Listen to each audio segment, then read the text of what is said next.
ইয়াকা না'বুদু ওয়া ইয়াকা নাস্তাঈন। বান্দা তুমি আমার ইবাদত করো।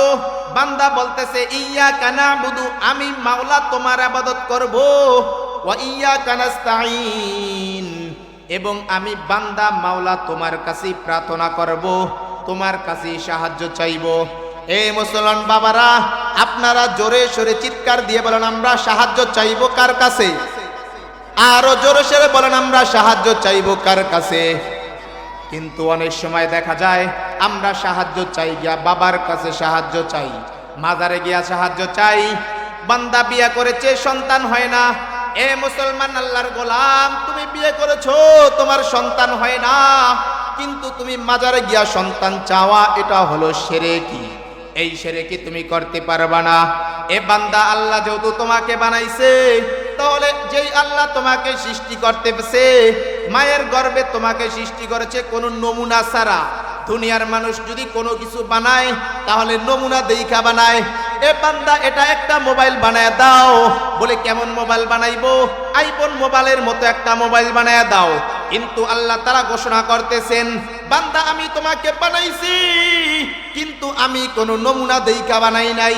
আমি তোমার যেখানে নাক লাগান লাগবো সেখানে নাক লাগাইয়া দিছি, যেখানে মুখ লাগান লাগবে সেখানে মুখ ফিট করে দিছি, যেখানে চক্ষু ফিট করা লাগবে সেখানে আমি মাওলা চক্ষু ফিট করে দিছি।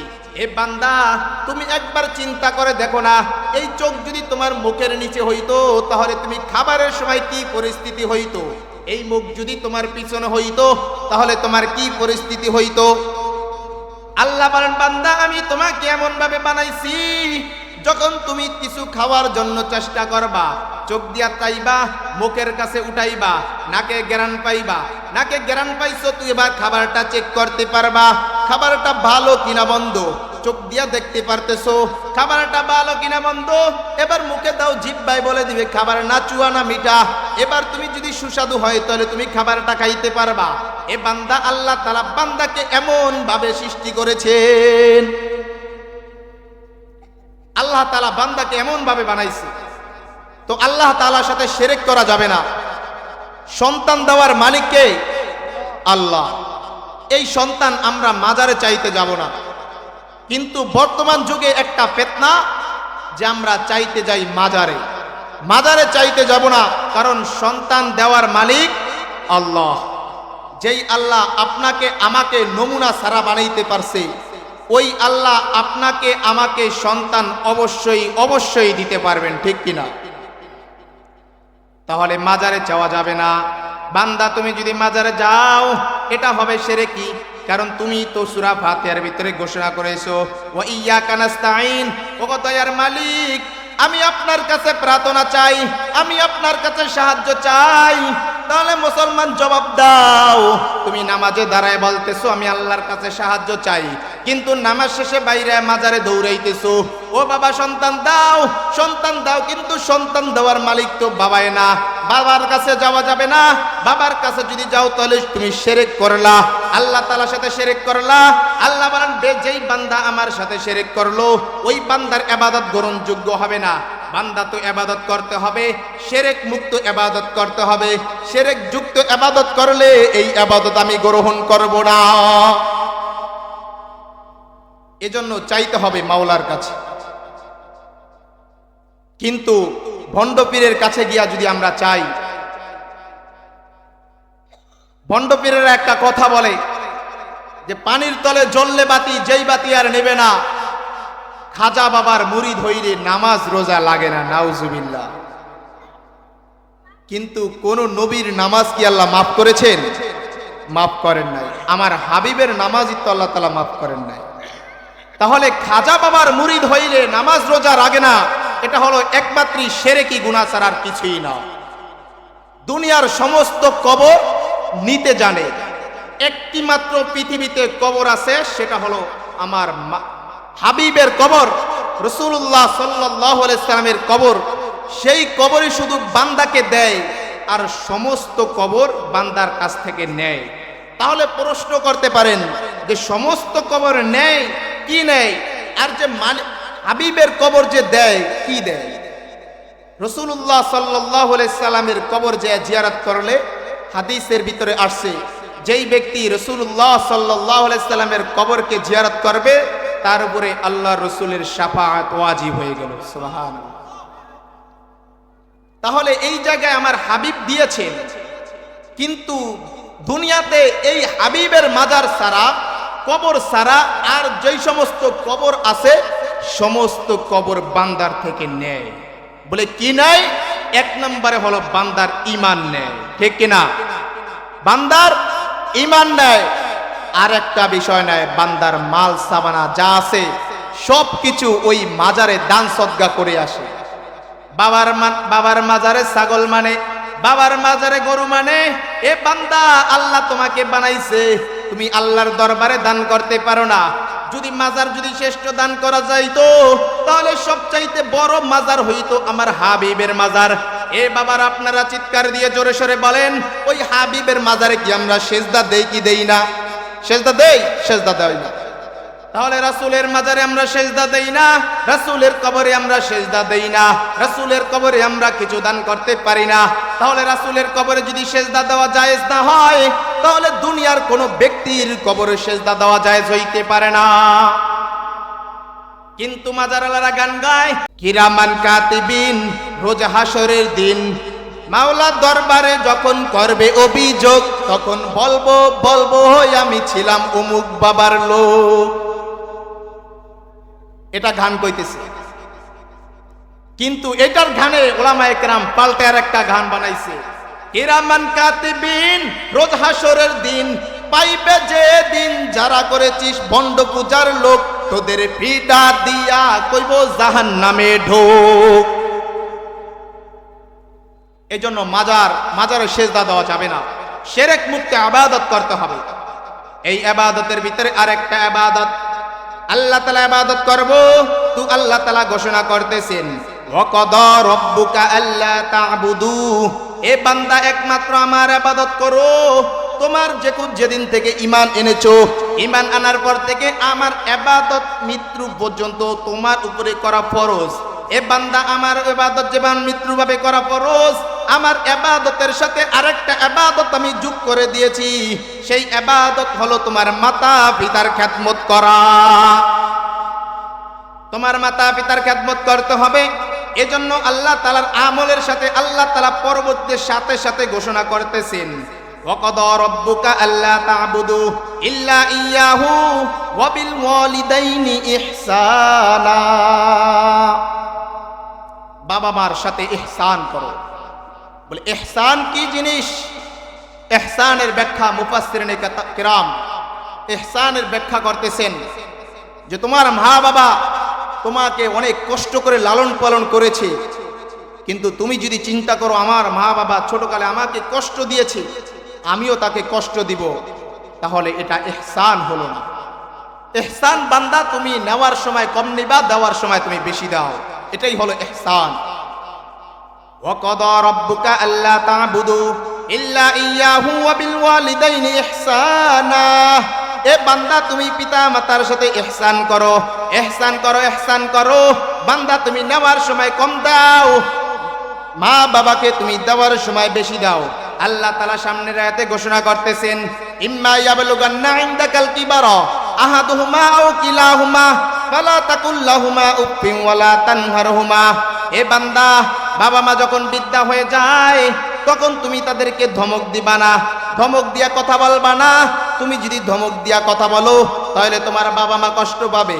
আজকাল বাবা মা বৃদ্ধ হয়ে গেছে, একটা জিনিস তোমাকে বারবার জিজ্ঞাসা করে, এ সন্তান এটা দিয়ে কি হবে, এটা দিয়ে কি করবা, কিন্তু তুমি যদি বিরক্তির সহিত যদি বলতে না পারো, বিরক্তির সহিত যদি বলো আপনি বৃদ্ধা মানুষ, আপনি এগুলা দিয়ে বুঝবেন না, তাহলে বান্দা এগুলো এই কাজটা তোমার ঠিক হলো না। কারণ হলো তুমি ছোটকালে যেই সমস্ত কথা তোমার মাকে জিজ্ঞাসা করেছো, বাজার দিয়া যখন তুমি হেঁটে যাইতা তখন তোমার মাকে জিজ্ঞাসা করতা, এ আম্মু তুমি বলো ওই জিনিসটা দিয়া কি করে, আবার বলে ওই জিনিসটা দিয়া কি করে, মায় উত্তর দেয়, এর বাবা এই জিনিসটা দিয়া অমুক কাজটা করে। সন্তান কিছু দূর জয়া আবার বলতেছে, ও মা এটা বলে দাও এইটা জিনিস দিয়া কি করে, মা আবার উত্তর দেয় এই জিনিস দিয়া এই কাজ সম্পূর্ণ হয়। সন্তান কিছু দূর যাওয়ার পরে আবার উত্তর দেয়, আবার প্রশ্ন করে, ও মা এই জিনিসটা দিয়া কি করে? সন্তান বারবার প্রশ্ন করতেছে, কিন্তু মা তো একবারও বিরক্ত বোধ হয় না, মা তো একবারও কষ্ট করে না, মা একবারও বলে না যে সন্তান চুপ থাক চুপ থাক, আর কিছু বলবি না, মা এই কথা বলে না। মা সন্তান যতবার প্রশ্ন করে ততবারই উত্তর দিয়ে দেয়। এ বান্দা, তুমি এখন মা বিদ্যা হয়ে গেছে, মা তোমাকে জিজ্ঞাসা করতেছে, কিন্তু তুমি বিরক্ত হও কেন? তোমার সন্তানের দিকে তুমি চিন্তা করো। এ সন্তান বিরক্ত হওয়া যাবে না, তুমি বিরক্তর সহিত বলা যাবে না। আল্লাহ তাআলার ইবাদত করার পরে সর্বপ্রথম যে ইবাদত সেটা হলো মাতা পিতার ইবাদত। এজন্যই বলেছেন, ওয়ালা তাকুল্লাহুমা উফিন ওয়ালা তানহারহুমা। বাবা আমাকে উহ শব্দ বলা যাবে না। এক নাম্বার কথা হলো উহ শব্দের দুইটা ব্যাখ্যা। উহ শব্দের দুইটা ব্যাখ্যা হলো, এক নাম্বার যেন তুমি এমন কথা বলবা না যে বাবা মা কষ্ট পায়, বাবা মা কষ্ট পায় উহ শব্দ বলে। এ মুসলমান আল্লাহর গোলাম, তোমাকে ভালোভাবে শুনতে হবে। এ দুনিয়ার সন্তান, তুমি ভালোভাবে শুনো রে বাবা। তোমার বাবাকে আমাকে কষ্ট দিবা না, তোমার মাকে কষ্ট দিবা না, তোমার বাবাকে কষ্ট দিবা না, তোমার মাকে উহ শব্দ বলাইবা না, তোমার মা বাবাকে উহ শব্দ বলাইবা না, বিরক্তি ভাব প্রকাশ করবা না, এমন কথা বলবা না যেই কথার দ্বারা তোমার মা উহ শব্দ বলতে বাধ্য হয়। আবার তোমার মা বারবার কথা জিজ্ঞাসা করতেছে, বারবার কথা জিজ্ঞাসা করতেছে, কিন্তু তুমি উহ শব্দ বলে বিরক্তি বোধ প্রকাশ করেছো, বিরক্তি ভাব প্রকাশ করে বলতেছো আপনি বিদ্যা মানুষ, এত কিছু বুঝবা না। এই যে সন্তান, তুমি বাবা আমার সামনে শব্দ পেশ করলা, বিরক্তি ভাব প্রকাশ করলা, এটাই হলো বাবা মাকে শব্দ বলা। এটা থেকেই আল্লাহ তাআলা নিষেধ করেছেন, এ বান্দা তুমি দুনিয়াতে চলো, বাবা মার খেদমত করো। বাবা মার খেদমত করা যে কত ফজিলত, সেটা হাদিসের দিকে তাকাইলি বোঝা যায়। রাসূলুল্লাহ সাল্লাল্লাহু আলাইহি সাল্লামের জমানায় একজন ব্যক্তি ছিলেন, তার বাবা মা ছিল বিদ্যা, মা ছিল বিদ্যা, কিন্তু ওই ব্যক্তি রাসূলুল্লাহ সাল্লাল্লাহু আলাইহি সাল্লামের সাথে সাক্ষাৎ করতে চায়। যখন সাক্ষাৎ করতে চাইলো, রাসূলুল্লাহ সাল্লাল্লাহু আলাইহি সাল্লাম ঘোষণা করে দিল, এরে ওয়াজকুরুনি, তুমি আমার সাথে সাক্ষাৎ করা প্রয়োজন নাই, তুমি তোমার বাবা মার খেদমত করতে থাকো, তুমি তোমার মার খেদমত করো, তোমার মার খেদমত করো, তুমি আমার সাথে প্রয়োজন নাই। ওয়াজকুরুনি বারবার চিঠি বানাইতেছে, ওগো আল্লাহর হাবিব, এই যে আশেক, আপনার আশেক, আপনার সাথে একটু দেখা করতে মন চায়, আপনার সাথে একটু কোলাকুলি করতে মন চায়, আপনার একটু সোহবত নিতে মন চায়, কিন্তু আমি তো আমার মাকে পেলে নিতে আসতে পারি না। আপনি অর্ডার দেন, আপনি যদি ঘোষণা দেন, তাহলে আমি মার কাছ থেকে বিদায় নিয়ে চলে আসব। আল্লাহর হাবিব ঘোষণা করে দেয়, এরে ওয়াজকুরুনি, তোমার মার তুমি খেদমত করো, তোমার মার খেদমত করতে থাকো। যখন আল্লাহর হাবিবের বিদায় কাল চলে আসে, হযরত ওমর রাদিয়াল্লাহু তাআলা আনহুকে ডেকে বলতেছেন, এরে ওমর, আমার এক আশেক বান্দা আছে, তার মায়ের খেদমত করার কারণে সে আমার সাথে দেখা করতে পারে নাই। যখন তার মায়ের খেদমত করা শেষ, তার মা দুনিয়া থেকে চলে গেছে, সে যদি তোমাদের কাছে ফিরে আসে, তাহলে তুমি তার কাছে আমার সালাম জানাইবা, এমনকি তার কাছ থেকেও তোমরা দোয়া নিবা। তাহলে বাবা মার খেদমত করা কত বড় সৌভাগ্যের ব্যাপার। রসুলের সাথে সাক্ষাৎ করা কত বড় সৌভাগ্যের ব্যাপার, যে যারা ঈমানের সহিত রাসূলুল্লাহ সাল্লাল্লাহু আলাইহি সাল্লামকে দেখেছেন, তাদের নামের সাথে একটি শব্দ যোগ হয়েছে, সেটা হলো সাহাবী। তাহলে ওই ব্যক্তি সাহাবী নাম অর্জন করতে পারে নাই কেন? তার বাবা মার খেদমত করেছে। বাবা মার খেদমত করার কারণে আল্লাহ রসুল হযরত ওমর রাদিয়াল্লাহু তাআলা আনহুকে ঘোষণা করে দেন, এ ওমর, যখন আমার আশেক বান্দা তোমার কাছে আসবে, তখন তুমি তাদের কাছ থেকে দোয়া নিবা, কারণ সে মা বাবার খেদমত করার কারণে অনেক অনেক দামি হয়ে গেছে। এ বান্দা, তুমি যদি তোমার মা বাবার খেদমত না করো, তাহলে আল্লাহ তাআলার নাফরমানি করলা। আল্লাহ তাআলা যে তোমাকে হুকুম দিয়েছে, এ দুনিয়ার গোলাম, তুমি তোমার মা বাবার খেদমত করো, কিন্তু তুমি তোমার মাতার খেদমত করলা না, বাবার খেদমত করলা না, তোমার মা বিদ্যা মা তোমাকে ওষুধ আনতে বলছে, কিন্তু তুমি বিরক্তি ভাব প্রকাশ করেছো, আমি পারবো না, আমার কাজ আছে। তাহলে তুমি তোমার মাকে ভালোবাসো না, তোমার মাকে মোহাব্বত করো না। তোমার মাকে যদি মোহাব্বত না করো, তোমার মাকে যদি ভালো না বাসো, তাহলে তুমি আল্লাহর তাআলার হুকুমও পালন করলা না। আল্লাহ যে বলেছেন বান্দা তুমি তোমার মার সাথে ইহসান করো, তুমি তোমার মায়ের সাথে সদ্য ব্যবহার করো, তুমি তোমার মায়ের খেদমত করো। কেন কেন খেদমত করব? মায়ের বাবার খেদমত করলে অনেক অনেক দোয়া পাওয়া যায়, যেই দোয়ার দ্বারা দামি হয়ে যায়। ছোট্ট একটি ঘটনা, বাইজিদ মুস্তাবি রহমাতুল্লাহ আলাইহি, তার মা ডাক দিছে, রে বাইজিদ, ঘুমের ঘরে ডাক দিছে, আমার একটু পিপাসা লাগছে, আমাকে এক গ্লাস পানি এনে দাও।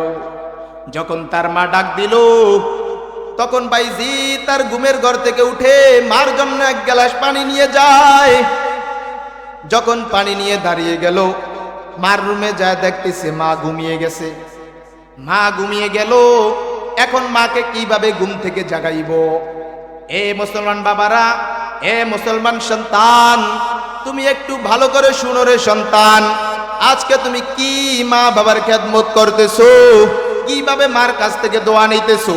তুমি আজকে দোয়া নেওয়ার জন্য মাজারে যাও, তুমি আজকে দোয়া নেওয়ার জন্য ওলামায়ে কেরামের কাছে যাও, তুমি আজকে দোয়া নেওয়ার জন্য হজে যাও, কিন্তু সবচাইতে বড় দোয়া হলো মা বাবার দোয়া। যে দোয়ার মাঝখানে কোনো পর্দা থাকে না, তিনজন ব্যক্তি দোয়ার মাঝখানে কোনো পর্দা থাকে না, তার ভিতর থেকে একজন ব্যক্তি হলো মা বাবার দোয়া। মা বাবা যখন দোয়া করে সরাসরি কবুল হয়ে যায়। বাইজিদ মুস্তাবি যখন পানি নিয়ে হাজির হয়ে গেল, মা দেখতেছে ঘুমিয়ে গেছে। মা ঘুমের ঘর থেকে ভোর রাত্রে যখন তাহাজ্জুদ নামাজ পড়তে আসছে, তাহাজ্জুদ নামাজ পড়ার সময় উঠে দেখে তার ছেলে বাইজিদ, ছোট্ট একটা শিশু, ছোট্ট শিশু পানি নিয়ে দাঁড়িয়ে আছে, সারা রাত্র পানি নিয়ে দাঁড়িয়ে আছে।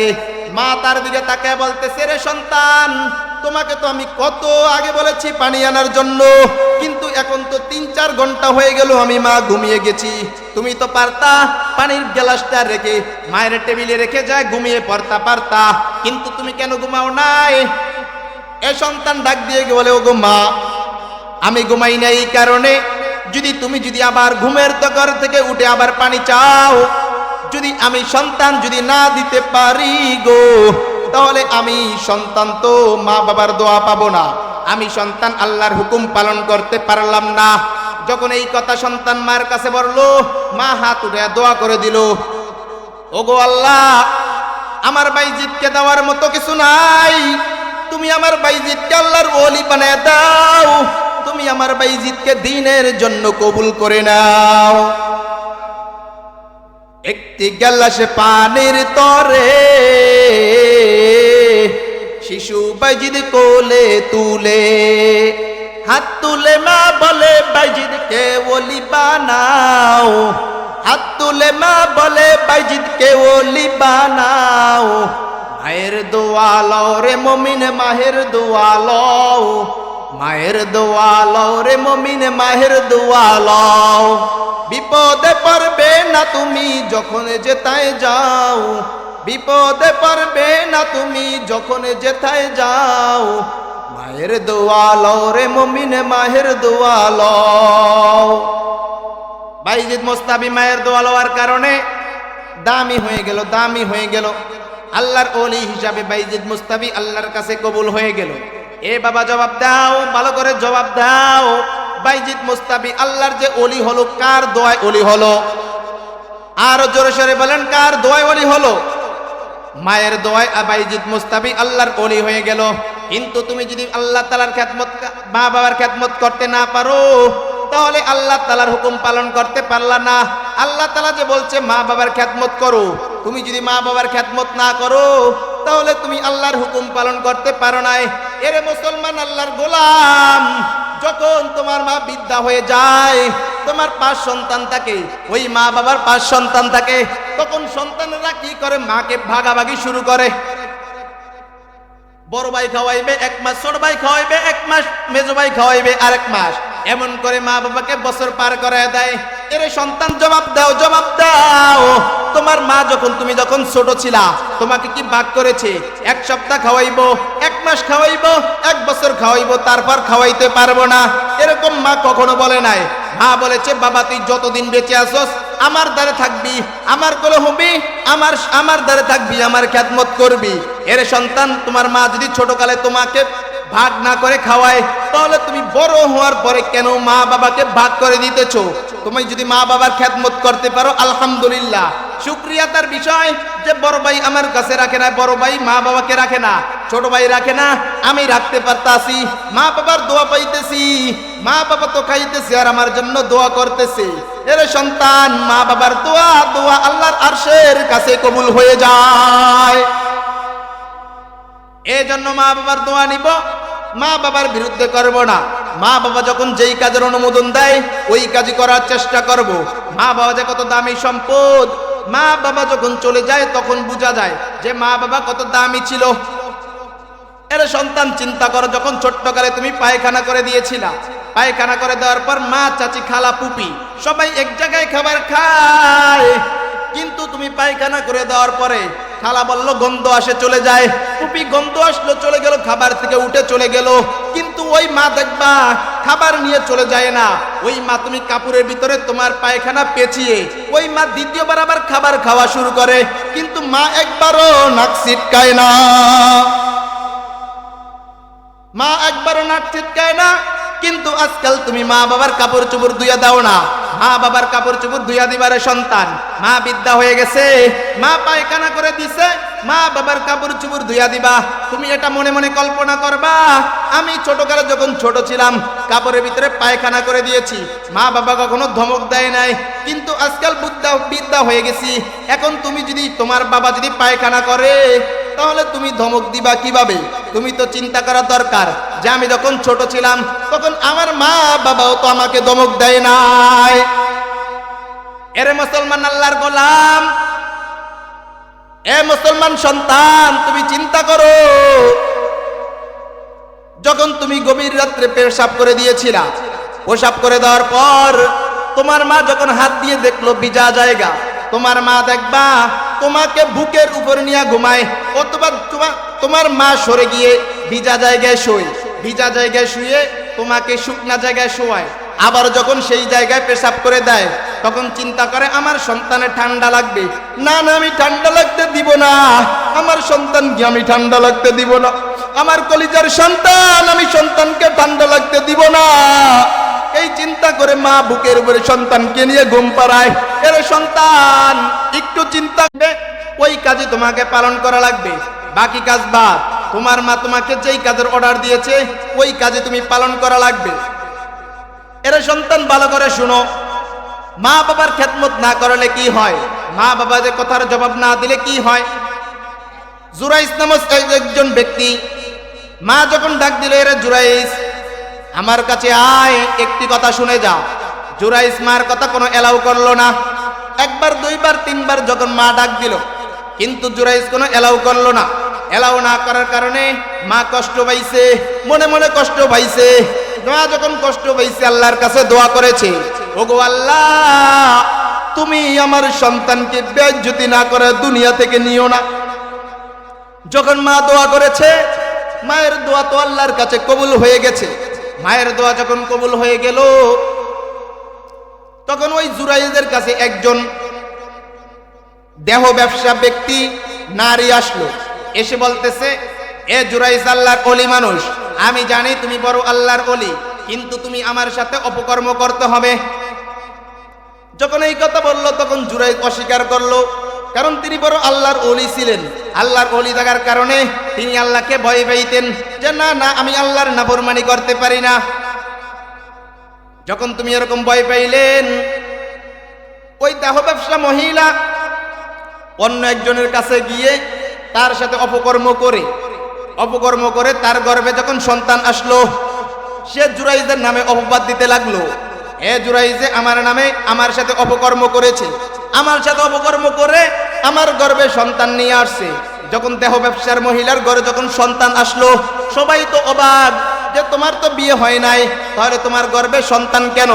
যখন তোমার গর্ভে সন্তান কেন এই প্রশ্ন করতেছে, এই প্রশ্ন যখন করতেছে তখন ওই মহিলা বলতেছে, আমার সাথে জুরাইজ নামক একজন ব্যক্তি ছিল, তোমরা যদিও দেখো সে আল্লাহর ওলি, কিন্তু সে ভিতরে ভিতরে নাফরমানি করে। ভিতরে ভিতরে আমার সাথে অপকর্ম করেছে। যখন এই কথা বললো তখন যারা মহল্লাবাসী তাকে আল্লাহর ওলি বলে ডাকতো, আল্লাহর ওলি মনে করত, তখন তারা তাকে অভিযোগ শুরু করলো, তাকে মারধর করার জন্য অভিযোগ শুরু করলো। তখন জুরাইদ আল্লাহর কাছে দোয়া করলো, গো আল্লাহ, আমি যদি সত্যবাদী হয়ে থাকি তাহলে তুমি আমার একটা প্রমাণ পেশ করে দাও। আমি জানি আমার মায়ের খেদমত না করার কারণে আমার এই অবস্থা হয়েছে, কারণ আমি তো তোমার কোনো কথার অবাধ্য হই নাই। কিন্তু এই যে আমার মা ডাক দিছে কিন্তু আমি জবাব দেই নাই, আমি জবাব দেই নাই, মায়ের কথার অবাধ্য হয়েছি, মানে আমি আল্লাহর কথার অবাধ্য হয়েছি। কেন? আল্লাহ যে বলেছে মায়ের কথার জবাব দে। মা যে যেই কাজের জন্য আদেশ করে, বান্দা তুমি ওই কাজ আদায় করো। তুমি যে আদায় করতেছো না, অতএব তুমি মায়ের কথার বিরুদ্ধে করো নাই, তুমি আল্লাহর নাফরমানি করেছো, আল্লাহর বিরুদ্ধে করেছো।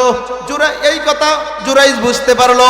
জুরাইজ বুঝে আল্লাহর দরবারে দোয়া করলো, ওগো আল্লাহ, আমি ভুল করেছি, আমি ভুল করেছি, অতএব আমাকে ক্ষমা করে দেন, আমাকে নিষ্পাপ এটা প্রমাণ করে দেন। ওগো দয়ার মালিক, আপনি তো জানেন আমি নিষ্পাপ, আমি নিষ্পাপ, আপনি তো জানেন, আপনি জানার কারণে আমাকে প্রকাশ করে দেন, এলাকার মানুষের কাছে আমাকে বেইজ্জতি কইরেন না।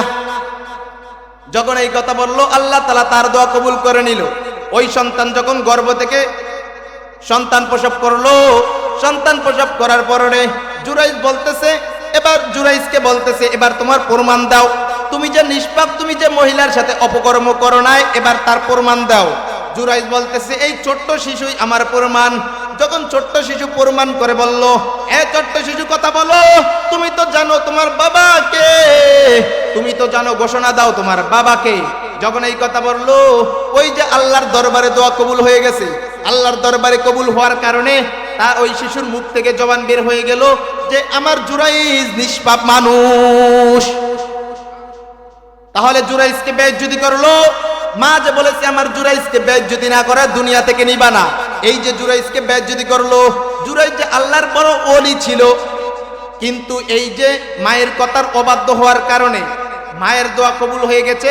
জুরাইজ আল্লাহর ওলি হওয়া সত্ত্বেও আল্লাহ তাআলা মানুষের মাঝে তাকে বেইজ্জতি করাইছে, কিন্তু পরবর্তীতে আল্লাহ তাআলা তাকে ক্ষমা করে দিয়েছেন। এরে দুনিয়ার মানুষ, এ মুসলমান বান্দা, এ মুসলমান আল্লাহর গোলাম, ভালো করে শুনো, তোমার মা যেই কাজের কথা বলবে তুমি ওই কাজই পালন করবা, যদি এই কাজে আল্লাহ তাআলার নাফরমানি না হয়। কারণ লা তাআতা বি মাখলুকিন ফি মাসিয়াতিল খালিক, আল্লাহ তাআলার নাফরমানি হয় এমন কথা মানা যাবে না, ব্যক্তির কথা মানা যাবে না, এমন কথা যেই কথা আল্লাহ তাআলার নাফরমানি হয়। তাহলে মা বাবা যদি তোমাকে নাফরমানির কথা বলে, যেই কথার দ্বারা তোমার নাফরমানি হয়, আল্লাহর সাথে নাফরমানি করতে হয়, ওই কাজ তুমি মানা যাবে না। যদি সেই কাজ নাফরমানি ছাড়া তোমাকে যে কোনো কাজের অর্ডার করে, তুমি ওই কোনো কাজ আল্লাহ তাআলা সন্তুষ্টির জন্য মা বাবার ডাকে তোমার সাড়া দিতে হবে। এর সন্তান, আজকে থেকে তওবা করো, মা বাবার খেদমত করবা, মা বাবার খেদমত করে মায়ের থেকে দোয়া নিবা। মা বাবার দোয়া যে কত বড় দামি, কত বড় দামি, এটা বাইজিদ মুস্তাফির ঘটনার দ্বারাই বোঝা গেল। আর মা বাবার ঘটনা, মা বাবার বদদোয়া কত বড় যে কঠিন, এটা জুরাইজের ঘটনার দ্বারা বোঝা গেল। অতএব মা বাবার সাথে বেয়াদবি করবা না, মা বাবাকে শব্দ বলাইবা না, মা বাবার সাথে সুন্দরভাবে কথা বলবা, সুন্দরভাবে মা বাবার সাথে কথা বলতে হবে, কারণ এটা আল্লাহ তাআলার অনুমতি।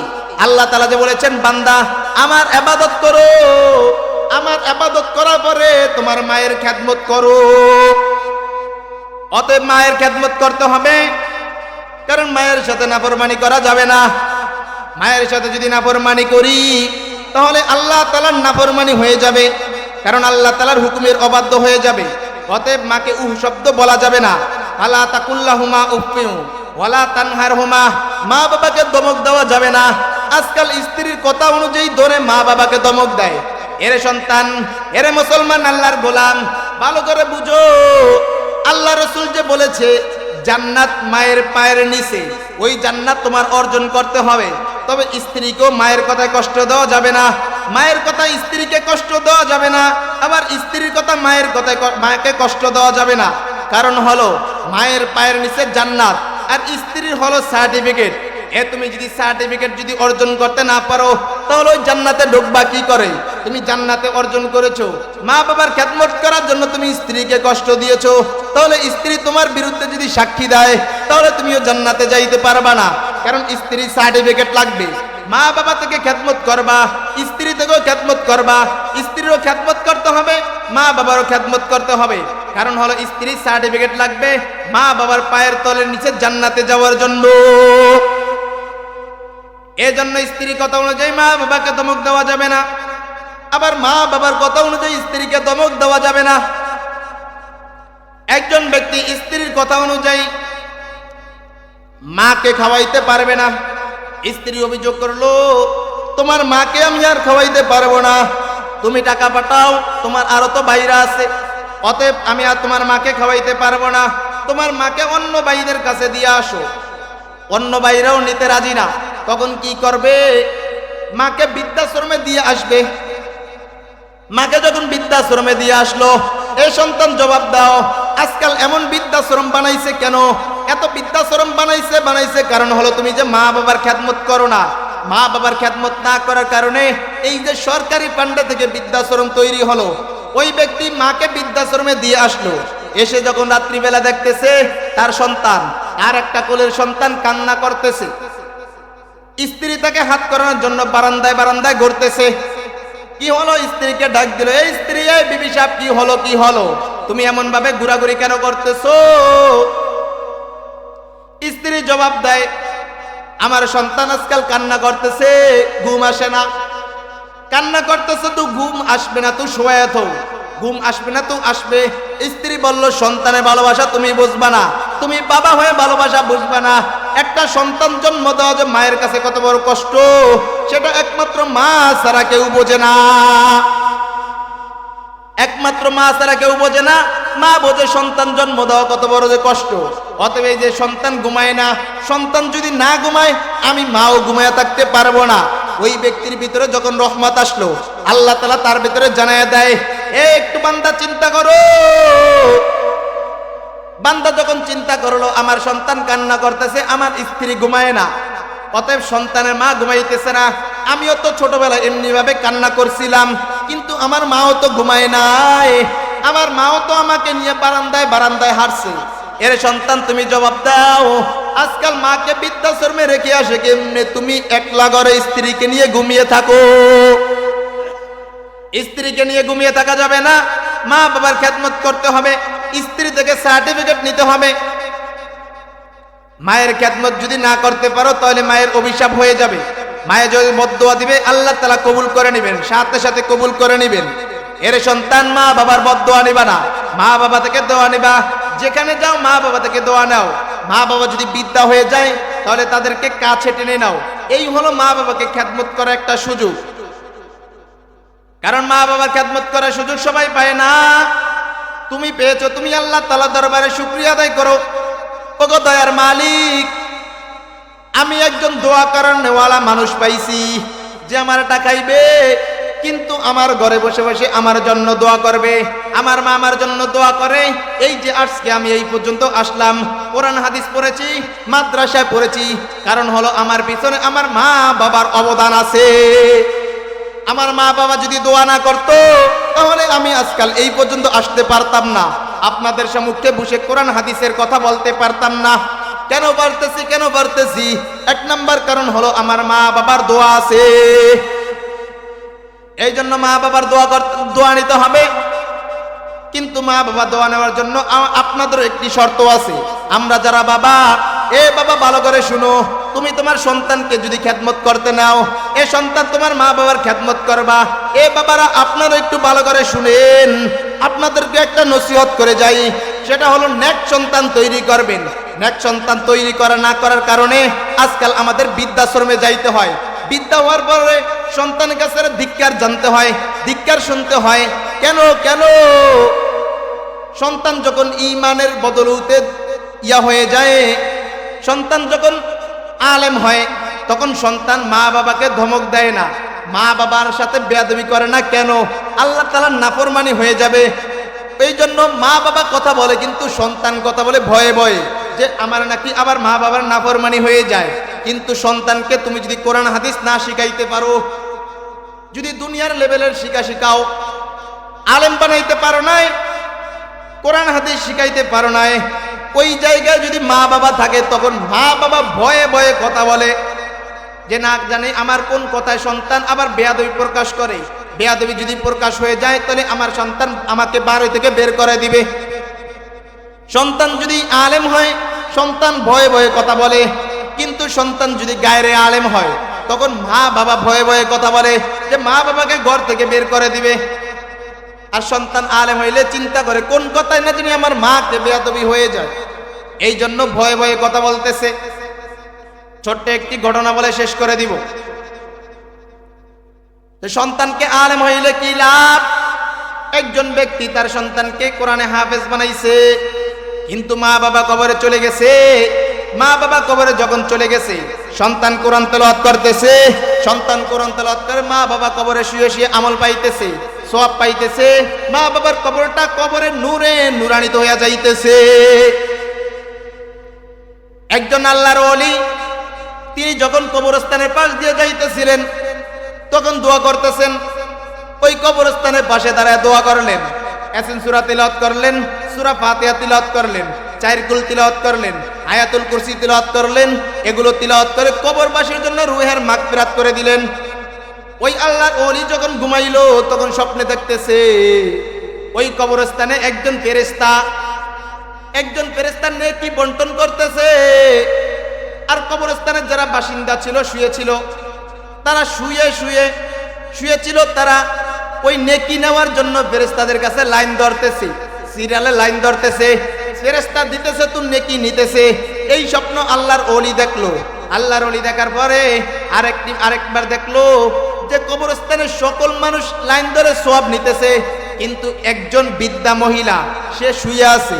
আল্লাহর ওলি তাকে স্বপ্নে যোগে জিজ্ঞাসা করলেন, এরে মা তুমি শুয়ে আছো কেন? সকল মানুষই তো লাইন ধরেছেন সওয়াব নেওয়ার জন্য, কিন্তু তুমি কেন লাইন ধরো না? তখন তার মা জবাব দেয়, আমি যা করা দরকার দুনিয়াতে করে আসছি, আমি আর এখানে লাইন দেব না। আমি যা পাবার আমি এখানে বসে বসে পাইতেছি। আমার সন্তান একটা কোরআনে হাফেজ, আমার সন্তান ব্যবসা বাণিজ্য করতেছে। আমার সন্তান যখন দুনিয়াতে ব্যবসা করে তাহলে দুনিয়ার লাভ হয়, আবার যখন ব্যবসা পায় না, কাস্টমার যখন আসে না, তখন বসে বসে কোরআন তেলাওয়াত করে, বসে বসে তাসবিহ তেলাওয়াত করে। যখন কাস্টমার আসে তখন দুনিয়া লাভ হয়, যখন কাস্টমার আসে না তখন আখিরাত লাভ হয়। তখন আমি মা সেখান থেকে বসে বসে সওয়াব পাইতে থাকি। কিন্তু কিছুদিন পরে আল্লাহর ওলি আবারও স্বপ্ন দেখলেন যে এবারও ফেরেশতা ওই সওয়াব বন্টন করতেছে, কিন্তু এবারে স্বপ্ন ব্যতিক্রম। এ মুসলমান বাবারা ভালো করে শুনো, এ পর্দার অন্তরালের মা একটু ভালো করে শুনো, তোমার সন্তানকে কোরআনে হাফেজ বানাইলে কি লাভ রে মা? একটু ভালো করে কান পেতে শুনতে থাকো। যখন ওই ব্যক্তি আবারও স্বপ্নে দেখলো যে ফেরেশতা সওয়াব বন্টন করতেছে, কিন্তু সকল মানুষ নেওয়ার জন্য লাইন ধরছে। ওই যে বৃদ্ধা যে মহিলা আগের বার শুয়েছিল, কিন্তু এবারও সে লাইনে দাঁড়ায় গেছে। লাইনে দাঁড়ায় এবার সবার আগে নেকি নেওয়ার জন্য পারাপারি করতেছে, ধাক্কাধাক্কি করতেছে। যখন আল্লাহর ওলি জিজ্ঞাসা করলো, ও মা তুমি জবাব দাও, আগের বার কেন তুমি লাইন ধরো নাই, আর এখন কেন লাইন ধরতেছো? যখন এই কথা বললো তখন ওই মা জবাব দেয়, ওই বৃদ্ধা মহিলা জবাব দেয়, এ আল্লাহর ওলি ভালো করে শুনো, আমার একটা যে নেক সন্তান ছিল, দুনিয়াতে ব্যবসা বাণিজ্য করতো। যখন ব্যবসা কাস্টমার আসতো তখন দুনিয়া লাভ হইতো, যখন কাস্টমার আসতো না কোরআন তেলাওয়াত করতো, সেখান থেকে আমি কিছু আমল মায়ে শুয়ে শুয়ে পাইতাম। কিন্তু আজকাল কিছুদিন হলো আমার সন্তান মারা গেছে, মারা যাওয়ার কারণে আমার যে কোরআন তেলাওয়াতটা বন্ধ হয়ে গেছে। এখন আর আমার কবরে কোরআন তেলাওয়াতের নূর আসে না, কোরআনের সওয়াব আসে না, তাই আমি মা নেওয়ার জন্য লাইনে দাঁড়িয়ে গেছি। এ মুসলমান বাবারা, আপনাদের সন্তানকে কোরআনে হাফেজ বানাইবেন, স্কুলে পড়ান, মাদ্রাসায় পড়ান, কোনো সমস্যা নাই, ভার্সিটিতে পড়ান, ইংরেজি শিখান, কোনো সমস্যা নাই।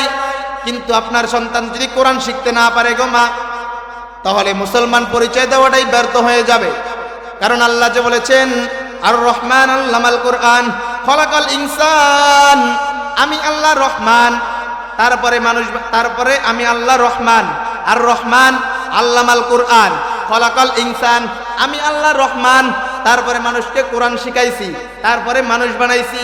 এ মুসলমান বাবারা, আপনারা জবাব দেন, আগে দুনিয়ার প্রচলন অনুযায়ী আগে মানুষ জন্ম হইছে না আগে কোরআন শিখছে? আল্লাহ বলতেছেন আগে কোরআন শিখছে, কিন্তু আমরা বাস্তব রূপে দেখতে পাই আগে মানুষ জন্মগ্রহণ করে তারপরে কোরআন শিখে। কিন্তু আল্লাহ যে বলতেছেন না না, আমি আল্লাহ রহমান, তারপরে বান্দাকে কোরআন শিখাইছি, তারপরে মানুষ বানাইছি। অতএব এই আয়াতের তাফসীর মুফাসসিরিনে কেরাম বলেন যে এই আয়াতের তাফসীর হলো মানুষ জন্মগ্রহণ করলেই মানুষ হয় না, মানুষের মতো মানুষ হতে হলে তার ভিতরে কোরআনী ইলম থাকতে হবে, কোরআন থাকতে হবে। কোরআন যদি না থাকে তাহলে রহমানের পরিচয় পাওয়া যাবে না। একটা দৃষ্টান্ত দেন, উপরে আল্লাহ রহমান, তারপরে হলো খলাকাল ইনসান, তারপরে হলো আল্লামাল কুরআন, তারপরে হলো খলাকাল ইনসান। আল্লাহ বলেন আমি আল্লাহ রহমান, তারপরে নিচে হলো খলাকাল ইনসান, কিন্তু মাঝখান দিয়ে আমি ঢুকে দিলাম আল্লামাল কুরআন। বান্দা তোমাকে আমি বানাইছি, কিন্তু তুমি যদি আল্লামাল কুরআন, কোরআন যদি শিখতে পারো তাহলে রহমানের সাথে সাক্ষাৎ করতে পারবা। কিন্তু কোরআন যদি শিখতে যদি না পারো, দেখতে যদিও তুমি মানুষ, কিন্তু আসলে তোমাকে প্রকৃত মানুষ বলে না। এজন্য মুসলমান বাবারা, আপনারা আপনাদের সন্তানকে কোরআন শিখাইবেন, মাদ্রাসায় দিবেন, আলেম বানাইবেন, হাফেজ বানাইবেন। আপনার সন্তান ভার্সিটিতে পড়ে, তাতে কোনো সমস্যা নাই, কিন্তু কোরআনটা তাকে অত্যন্ত হলেও তাকে কোরআনটা শেখানো জরুরি। কারণ মানুষ মৃত্যুর পরে তার সমস্ত আমল বন্ধ হয়ে যায়, 3টা আমল ছাড়া তার সমস্ত আমল বন্ধ হয়ে যায়। তার ভিতর থেকে একটা আমল হলো নেক সন্তান দুনিয়াতে রেখে গেলে। যখন নেক সন্তান দুনিয়াতে রেখে যায়, তখন ওই নেক সন্তানের সওয়াব ওই মা কবরে শুয়ে শুয়ে পেতে থাকে। এই জন্য আমরা দুনিয়াতে নেক সন্তান রেখে যাব। সকলে নিয়ত করব, আমরা আমাদের সন্তানকে কোরআন শিখাইব, হাফেজ বানাইব, আলেম বানাইব। আপনার সন্তান হাফেজ হইতে পারে নাই, তুমি হাফেজ বানাইতে পারো নাই, তাহলে হাফেজদেরকে মোহাব্বত করো। তোমার সন্তান আলেম হইতে পারে নাই, তাহলে তুমি আলেমদেরকে মোহাব্বত করো। তুমি আলেমদেরকে মোহাব্বত করলে তাহলে আলেমদের সোহবতে থাকতে হবে। কারণ হলো সোহবতে তলে তোরা তলে কুনাত, সোহবতে সলে তোরা সলে কুনাত। আতরের ঘরে থাকলে আতরের ঘ্রাণ আসে, কামারের ঘরে গেলে কামারের গন্ধ আসে। এ বান্দা, এ মুসলমান, তুমি যদি ওলামায়ে কেরামের সোহবতে থাকো, তাহলে তোমার ভিতরে কিছু না কিছু হলেও কোরআনের বিষয় ঢুকবে। কারণ বান্দা যখন আগুনের কাছে বসে থাকে, তাহলে আগুন পোয়াইবে না, কিন্তু তার কাছে আগুনের তাপ লাগে কিনা? ওই ব্যক্তি আগুনের কাছে বসে আছে, আগুনের কাছে বসে থাকার কারণে তার উপরে আগুনের তাপ লাগে কিনা? লাগে। কেন লাগে? কারণ সে আগুনের কাছে আছে। কিন্তু তুমি হাফেজ হইতে পারো নাই, আলেম হইতে পারো নাই, তাহলে হাফেজদেরকে মোহাব্বত করো, আলেমদেরকে মোহাব্বত করো, তাহলে তুমি দামি হয়ে যাইবা। একটা উদাহরণ দিলে বুঝতে পারবেন। বাজারে যখন কাপড় থাকে, কাপড়, এই কাপড়ের কোনো মূল্য নাই, মানুষ পায়ের তলে থয়, মানুষ পায়ের তলে রেখে চলাফেরা করে। কিন্তু এই কাপড় থেকে যখন কেটে এনে কোরআন শরীফের জুজদান বানানো হয়, এ বাবারা জবাব দেন, এই জুজদান যখন পায়ে লাগে তখন চুমা দেয় কি দেয় না? কেন দেয়? কারণ হলো এই কাপড়টা কোরআনের সাথে লাগছে, কোরআনের সাথে লাগার কারণে কাপড়টাও দামি হয়ে গেছে। তুমি আলেম হইতে পারো নাই, আলেমদের সাথে থাকো, আলেমদেরকে মোহাব্বত করো, তাহলেও তুমি দামি হইতে পারবা। এই জন্য আলেমদেরকে মোহাব্বত করতে হবে, বাবা মার খেদমত দিতে হবে। এটা হলো মা বাবার প্রতি নসিহত যে আপনারা আপনাদের সন্তানকে কোরআন শিখাইবেন, আলেম বানাইবেন। আর সন্তানদের প্রতি নসিহত হলো তোমরা তোমাদের মা বাবার খেদমত করবা, মা বাবার কাছ থেকে দোয়া নিবা, মা বাবার বদদোয়া নিবা না। মা বাবা যখন বৃদ্ধা হয়ে যায় তখন তাদের সাথে ভালো আচরণ করবা। ওয়াকুল্লাহুমা কাওলান কারীমা, আল্লাহ তাআলা বলতেছেন ওয়াকুল্লাহুমা কাওলান কারীমা, উভয়ের সাথে ভালো আচরণ করো। তুমি উভয়ের সাথে ভালোভাবে কথা বলো। তুমি এখন ইংলিশ মিডিয়ামে পড়তেছো, ইংলিশ মিডিয়ামে পড়ে তুমি মায়ের কাছে ইংরেজি বলতেছো, মায়ের সাথে রাগ করে কথা বলতেছো, তোমার মা ইংরেজি বোঝে নাই। এর বাবা, আমি যত বড় আলেম হই না কেন, কিন্তু আমি আমার মায়ের কাছে ছোট্ট একটা শিশু, আমি মায়ের কাছে আলেম হইতে পারি নাই, আমি মায়ের কাছে মায়ের সন্তান হিসাবেই আছি। তুমি যত বড় ডক্টর হও না কেন, এর সন্তান মনে রাখবা তুমি যত বড় ডক্টর হও না কেন, তোমার মায়ের কাছে কিন্তু তুমি ডক্টর না। এজন্য মায়ের সাথে ভালো আচরণ করতে হবে। এমন ভাষায় কথা বলা যাবে না যেই মা বুঝে না, মায়ের সাথে রাগ করে কথা বলা যাবে না। সেটাই আল্লাহ বলেছেন, ওয়াকুল্লাহুমা কাওলান কারীমা। এটা হলো মা বাবা যখন দুনিয়াতে বেঁচে আছে, কিন্তু মা বাবা যখন চলে যাবে তখন তাদের প্রতি নসিহত হলো, আপনি আপনার মা বাবার কবর জিয়ারত করেন। প্রতি সপ্তাহে গিয়ে মা বাবার কবর জিয়ারত করতে থাকো। এর সন্তান দূরে আসো, মা বাবার কবর জিয়ারত করতে পারবো না, তাহলে কি করবা তা আল্লাহ তাআলা কোরআনে কারিমে বলে দিয়েছেন, ওয়াকুর রব্বির হামহুমা কামা রব্বায়ানি সগীরা। তুমি প্রত্যেক নামাজে মুনাজাতে বলো, ওয়াকুর রব্বির হামহুমা কামা রব্বায়ানি সগীরা। ওগো আল্লাহ, আমার মা আমাকে ছোটকালে যেভাবে লালন পালন করেছে, কোনো কষ্ট দেয় নাই, তুমি আমার মাকেও এভাবে কষ্ট দিও না।